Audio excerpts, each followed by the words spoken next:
Welcome to the Igniting the CEO Within podcast, where we interview successful high-level professionals and discover lessons they've learned throughout their career that can help ignite that CEO within you. I'm Mark McFatridge, and I'll be your host. Our show is sponsored by Quaid, a nationwide community of CEOs and entrepreneurs. Quaid has developed Launchpad, which offers an opportunity for experienced executive coaches to become licensed circle directors. After completing the Launchpad program, you'll lead your own peer advisory circles, helping other CEOs and entrepreneurs excel in their profession and personal lives while providing a community of support, accountability, and challenge. If you'd like to learn more, go to quaidcircle.com. I am pumped for our episode today. I get to hang out with my friend, Steve Iskander. He's the founder and CEO of Intrepid Finance here in Indianapolis. Steve, I've been looking at my calendar for a long time, waiting for this to happen. So I'm excited for you to be here, man. Hey, good morning, Mark. Thanks for having me on, man. Me as well. So long time Yeah. coming. All right. Let's have some fun. All right. You've had a really fascinating, interesting career. You call yourself a serial entrepreneur. Um, just just share kind of your path to launching Intrepid, because it didn't just happen overnight. No, not by any means. And it definitely didn't happen near as fast as I was hopeful of it. That's weird. That's so unlike an entrepreneur. Yeah. Yes, every entrepreneur listening out here, it didn't happen near as fast as I thought it was going to. But yeah, we launched Intrepid and really never intended for it to be what it is today. It was intended to be a small funding shop providing growth capital to early stage and emerging companies nationwide, primarily in the Midwest. And slowly through that, we started building out technology that would help us out. And we started realizing how much it would help out our clients and then our funding partners as well. So go back. I mean, talk through your professional career that set you up to and put you in a position to launch Intrepid. Yeah, again, as I kind of stated, is a wild ride. Is spent almost 20 years in equipment finance, working for some of the largest financing companies out there, and then moving over into transportation software, uh, kind of adjacent to the trucking side of the industry, and then through that, launching of a software company with another guy. I went out and started pitching and trying to raise capital, and we were a very legitimate, well run, organized machine, and no capital was coming in. It wasn't sexy enough. They didn't like it. Maybe I couldn't pitch or present. Who knows what it was, but I couldn't get capital. And I thought, well, if I spent this amount of time, the same amount of time focused on running my business as much as I am focused on chasing after investors, I'd probably be successful. And hence Intrepid was born. The thought of Intrepid was born was there has to be an easier way in an antiquated industry for stage and scaling companies that have opportunistic opportunities to capitalize on it in a much faster way. And Intrepid was born. Yeah, that's cool. Would you go back? Like, did you grow up thinking that you're going to be an entrepreneur and own your own companies and all that kind of stuff? I think there was always the natural desire as a little kid, right? As a little boy of, hey, I'm going to be the next Jamie Dimon or Warren Buffett, right? You look up to some of the greats, but no, you almost, at least for me, I fumbled into it a little bit. I always knew I probably wanted to own a company, but never thought I would actually launch a company. Yeah. So keep going on that though. Like growing up, were you exposed to entrepreneurs? You're right. I mean, everybody's like, you start out wanting to be a fireman first, and then a professional baseball player, and then it's like, yeah, I'm gonna own my own company, right? That's kind of the progression. But like go all the way back. Like, did you have exposure to entrepreneurs? My dad owned a company and did turnarounds back in the day. I think that the early entrepreneurship cycle for me, I think starts how most little boys do with the newspaper route and the bagging of groceries. And you start realizing, hey, I can bring on more and I can start outsourcing to my friends and I can start subbing out my newspaper route to other guys and making money on it. So that's kind of where the entrepreneurship started for me, is that super early stage of almost earliest stage of being an owner operator for a newspaper route. Yeah, that's cool. So I'm going to keep going on that too. A lot of your professional experience has been in sales. You had the financing part of it, but I would contend that it's a lot of sales. And in a lot of circles, there's this connotation that sales is bad, right? Like it's slimy and it's all this kind of stuff. But I would contend that everyone has to be in sales, whether it's selling an idea, selling a product, selling yourself in an interview. What role did that sales experience play in you becoming an entrepreneur? All the way back to the paper route. Well, it's all training day, all the way up from the earliest of learning of how to communicate with clients and conflict resolution of the earliest days of even just being on a newspaper route. From the earliest days of being on the newspaper route. So it was even those early communication styles, and like I said, the conflict resolution to how do you grow and how am I able to make additional money as an early stage. I say an early stage as a first time newspaper boy, and hence I started subbing out my route and subbing out additional paper routes to earn additional income. So, so you do that. You go into equipment leasing, financing, that type of stuff as part of your career. You're constantly refining that sales component of you in the fact that you're even going out and selling to raise capital, right? Like what talk more about the skill set that it takes to get out there and be successful as an entrepreneur, and the role that those sales skills have, and what role they play as you continue to build and grow. The two, well, I see two, right? There's lots of it beyond the perseverance of a sales. I think sales is one of the hardest positions out there, and the constant rejection that happens with sales and all the different types of people that are going out there. And it's that refinement again, even all the way back from the newspaper routes to as I started selling to some of the largest companies in the world on their transportation financing side. Um, but it is almost that perseverance, and it is even that underlying insecurity of being able to beat on your craft every day so that you get better at your sales and understanding why you won deals and why you didn't, what was luck. So I think there's a lot of it of just a true self-reflection of yourself as a salesperson and how do you continue to fine tune your craft.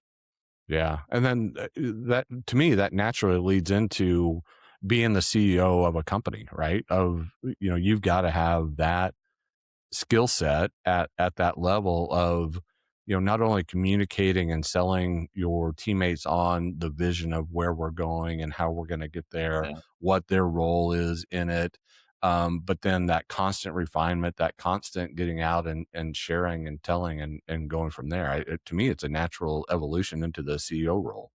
Yeah, and a lot of people think of sales as just going out and getting customers, but frankly, everybody's your customer, your vendors, especially as an early stage company, you're pitching to your customers why they should come on, your vendors on why they should work with you, your partners like Quaid on why they should partner with your organization, your employees on why they should come work for you and go through the tough times of the launch and the build side of it. So there's a constant sales. It's um I don't want to say evolving, but there's a constant sales Mhm. cycle that you're doing in each one of these areas.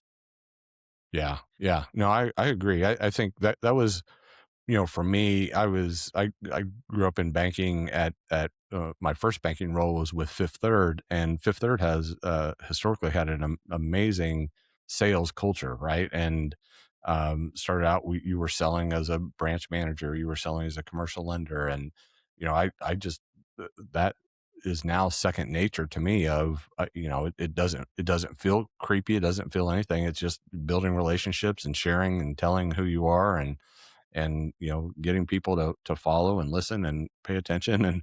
And you're right. I think I've been married for 35 years, so I've heard no a lot.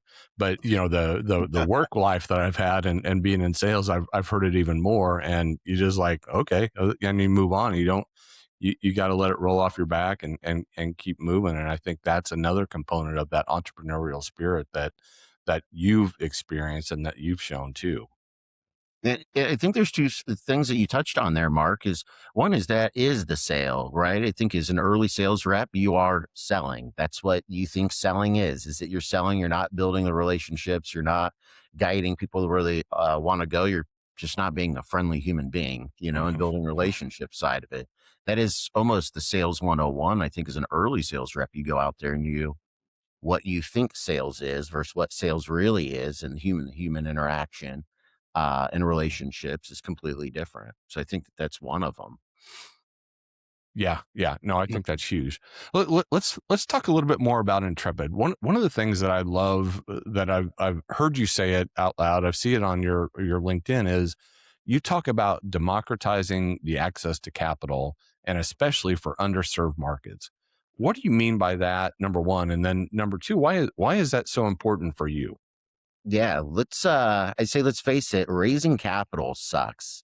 Yeah. No one rolls out of bed and wants to go raise capital, or not very many people. I'm sorry for those that do get excited to go raise capital every day. I commend you for that. Right. But clearly I wasn't very good at it. Um, but raising capital sucks. If that's going to a bank and trying to apply for a loan, asking someone in your family to borrow some capital, or going to a VC, it's especially difficult for minority founders, female founders, underserved, under-resourced. And under-resources could just be relationships. They don't know the Quaid circles, let alone they have the capital or the wherewithal to be able to buy into some of these groups or participate in these groups. So there has to be a better way, especially in an antiquated industry like banking. And you think of, especially we sit heavy in tech, we all realize that there is a problem here and there has to be a better way. So why don't we just solve it? And that's how, again, the Intrepid side of it is I don't think it should matter what you look like, what your name is, if someone can pronounce your name or not, what your demographic is. It should just be truly a results driven analysis of it. You don't have to tap dance across stage or sing for supper, as they say, to try to get your next check. It's truly allowing you to do what you do best, and that's focus and driving your business, and obviously not chasing after capital. So why don't we just make it easier for these founders?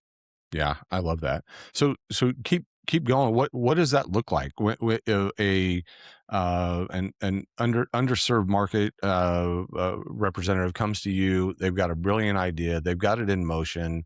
What does an engagement with Intrepid look like? How do you work with these folks to help them access this capital? Yeah, so we provide the technology powering it in the background. So we have white label or resellers nationwide in every single state. We have people that are using our technology. And what that founder does from a technology side of it is that they complete an application just like they would for a basic loan application or to apply for to enter an incubator. The application takes about 90 seconds to complete. It's all the Huh. general information off your head. And through the smart intelligence, it's reading that application and the demographics and everything about what you put on there, and it's requesting the required documents. For example, if they need venture capital, they might need a pitch deck, but if they need a loan, they don't need a pitch deck, Uh-huh. right? They're going out for an ABL, they might need forecasting, and VC or early stage angel, they might only need a 1 year forecast. Our system goes out there and collects the documentation instantaneously, including connections to their bank accounts and accounting systems. And then it runs does the analysis on it and says essentially what's going to happen to that business based on where they are and who in the world do we know that would love them. Because I think often what happens, especially as early stage founders or scaling companies, that they get defeated. They walk into their local bank, the community bank that they've had a relationship with, the VC down the firm, they get 3 no's in a row and they're defeated, Yep. of which maybe those VCs or the banks are, I know a guy. That's right. It's always the I know a guy. You want to be Yeah. the resource, right? Yep. Our system knows the guy. It automatically does the analysis. It runs it through an algorithm, pre-scores it, and writes it directly to their thesis or their covenant test if it's a bank institution, and then electronically API zaps it over to them using military-grade encryption. The entire packet without ever meeting the client, all the financials, all the spreads, all the calculations, and ratios in one unified packet. I say perfectly wrapped up in a bow directly to the lender. And the lender or the funder, Mark, now we've just launched venture capital, private equity, angels, institutional capital, SBA, private credit, and we're excited to announce our latest, which is tax credits. So even an early stage founder that couldn't pay for that big accounting firm to go find them tax credits that they might have left on the table, our technology will instantaneously tell them the free money that they left on the table. Wow. All of this is completely free to the founder. There is no expense whatsoever. The entire process takes 93 seconds. They'll be able to match with venture, VC, angel, institutional, SBA, and private credit in 93 seconds. That's That's how you amazing. change the world, Mark. Yeah. That's amazing. And you guys, you just celebrated 5 years, right? I mean, We did, yeah. you've done some shit in 5 years. See, wild ride, normal CEO, wild roller coaster. We've seen a lot of different things on kind of how this process can be better and what challenges these businesses are running into. Man, I am so happy for you and proud of Thank you and proud that Quaid and Intrepid are strategic partners for each other, and just really love what you do, how you go about it. It's really amazing. So grateful to have you as a friend and a partner in this crazy world. Yeah. No, I appreciate it having me on as well, Mark, and always great to have you as a friend and colleague in the industry, and love what you guys are doing in Quaid, especially working with founders to provide them the guidance they need to continue to scale. I didn't have any of that, so I appreciate what you guys are doing. I would have only screwed you up, so it's probably better that you were not in one of my circles. So it's all good. Hey, let me ask this one last question. One I like to have fun with is, when you look back at 21-year-old Steve, what is one thing that you wish he knew that it's taken you a few more years after that to figure out? Uh, it's kind of like the old Nike statement of, or slogan of, just do it.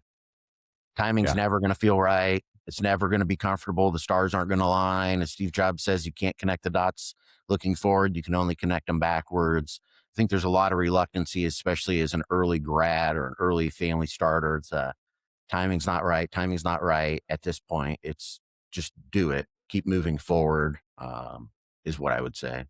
I love it. I love it. All right. Hey, do me a favor. How can our audience get a hold of you and Intrepid?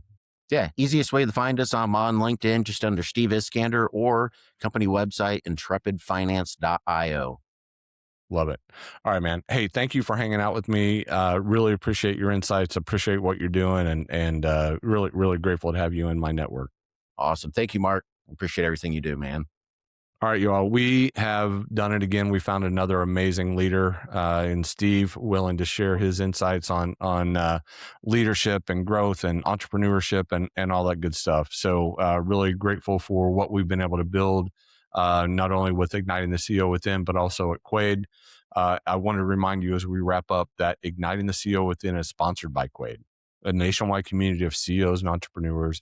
Quaid has created Launchpad, which provides an opportunity for experienced executive coaches and fractional executives to become licensed circle directors and significantly impact the lives of CEOs and entrepreneurs. To find out more, visit quaidcircle.com. Until next time, keep igniting that CEO within you. I'm Mark McFatridge. Thanks for listening.